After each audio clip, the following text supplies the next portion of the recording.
Ito ang GMA Regional TV News. Oras na para sa mainit na balita ng GMA Regional TV mula sa Luzon. Natagpo ang patay sa loob ng kanyang bahay ang isang babae sa Dingras, Ilocos Norte.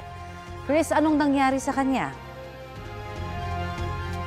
Connie, inimbestiga na ng pulisya ang insidente bilang kaso ng pagpatay. Natagpuan kasi ang babae na nakagapos ang mga kamay at may takip ang bibig. Lumalabas sa autopsy na may sugat siya sa kanyang ulo. Nawawala rin umano ang mga pera at alahas ng biktima.